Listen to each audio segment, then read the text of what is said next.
Bismillah wa salatu wa salamu ala rasulillah wa ala alihi wa sahbihi ajma'in. Welcome everyone to Amazed by the Quran, a series in which I like talking to you about, you guessed it, what I find amazing about the Quran.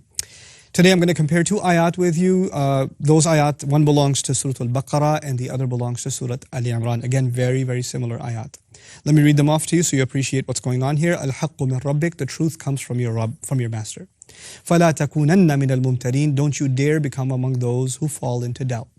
The other, Al-haqqu min rabbik, the truth comes from your master. فَلَا تَكُن مِنَ الْمُمْتَرِينَ, don't become from those who fall into doubt. So one says, don't you dare fall into doubt, and the other says, don't fall into doubt. Seems like in one, there's a higher likelihood of doubt, there's a greater threat of doubt, and so the Prophet is being told, don't you dare fall into doubt. By the way, let me talk to you a little bit about the word doubt here. The Quran uses raib for doubt, shak for doubt, mirya for doubt, okay? Marj for doubt. So we're going to use the word mirya here because the word is mumtareen in the ayah. Let me explain what that particular word means. It means that you have a position that you're convinced of, but through somebody's counter arguments and somebody's attacks on your position, your foundation, your core foundation is starting to shake and you're starting to doubt yourself. Okay? That kind of a doubt is called a mirya. So don't become of those who loses their foundation and starts doubting the basis on which they believe. Okay, that's what the Prophet is being told. Now what is the comparison between these two? Baqarah, the ayah actually belongs to the passage where the direction of Muslim prayer changed from Jerusalem to Kaaba, to Makkah. And when that direction changed, the scholarly members of the Jewish community critiqued the Muslims about how that's ridiculous, how Makkah has no sacred value. Historically, the sacred house is Jerusalem. And of course, they're scholars. The Prophet ﷺ is an ummi. The Prophet is an unlettered prophet. And these are people that are literally described in the Quran as ahbar, scholars of ink. Like their hands are always dirty with ink because they're writing so much all the time. These are PhDs and then some. That's what they are.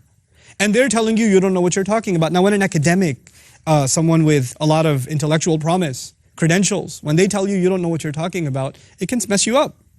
A high school student gets into college, goes to a PhD in philosophy, who's teaching Philosophy 101, he's going to be intimidated by his academic credentials. He's going to feel like this person, after studying all that much, must know more, must be right. I mean, how can they be wrong? They're an expert after all. You see what I'm saying? So the context here is, because the criticism is coming from those who have very high academic credentials, you have a chance of becoming intimidated. And that intimidation can make you question yourself. Don't. Truth comes from your master. Don't become from those who fall into doubt. You know, after all, the historical integrity of the Kaaba is a historical debate. It's something that requires a lot of research. When Allah says that first house built for the worship of Allah for humanity was at the location of Makkah or Bakka, that's something that requires a lot of historical digging. And something obviously the Jewish and Christian scholarship is not easily going to accept. It's not something they're just going to take and say, oh yeah, of course. No, it's not going to be like that. And Muslim scholars, by the way, on that subject have done amazing work that needs to get translated because they've actually done research from the Bible that shows that it's Makkah. From Tawrat, from the Hebrew Bible that has shown that it's Makkah. Inshallah, one day we'll get to that.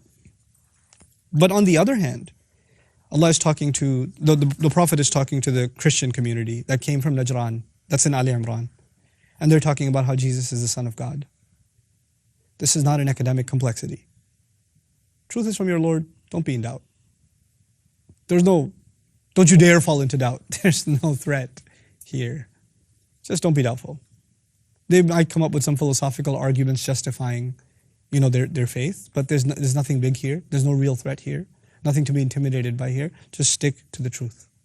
Just stick with the truth. So when you're being, the lesson drawn for you and me, of course, is that there are two kinds of doubt. There's emotional doubt and there's intellectual doubt. Emotional doubt is the kind of doubt that was attempted by the Christian community.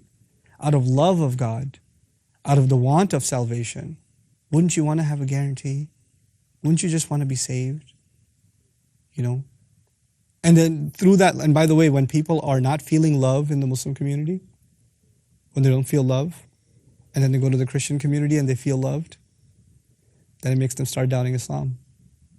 And you think there's an intellectual problem and you start arguing 3 is not 1, 1 is not 3, look at their Bible, look at how much it's changed and all this. You're making intellectual arguments, but their doubt isn't intellectual. Their doubt is emotional. Their doubt is, if those people are wrong, why are they so kind and nice? And if we're truthful, why are we so mean and insensitive? That's the doubt. But the academic doubt is a different animal altogether. The academic doubt is about making arguments that are, they sound so elaborate with all these terminologies and all these books and papers and research and all this stuff that looks so staggering and intimidating that you say, man, I don't know if I can believe what I believe anymore, because there's a lot of PhDs done on how he's not a prophet. That's intellectual doubt. Of course, the Muslims are supposed to fight both. Allah did not dismiss one doubt or the other. The academic doubt came from, the attack of academic doubt came from the Jewish community, the Jewish scholarship. The emotional doubt was brought forward by the Christian community. And Allah acknowledged both of them. He did acknowledge that the academic is more dangerous. He did. And by the way, let me tell you why now the emotional is less dangerous. I'll tell you why. The Prophet ﷺ is not a scholar. He didn't study in a seminary. He doesn't have a PhD. He's not an academic. He's not writing books. So they do have, in that sense, what they might think is an upper hand, yes? But with the Christians, what they have is love. What they have is softness. What they have is character. What they have is kindness, compassion, mercy. The Prophet has that more than anybody ever did. So you can't mess with the Prophet ﷺ when it comes to that. We have a problem because we've lost that beautiful trait of the Prophet ﷺ. So we're being attacked from both kinds of doubt.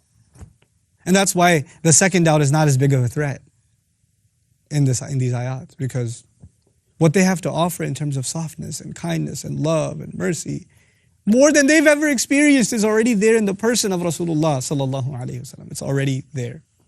May Allah Azza wa Jal make us a people free from doubt of all kinds.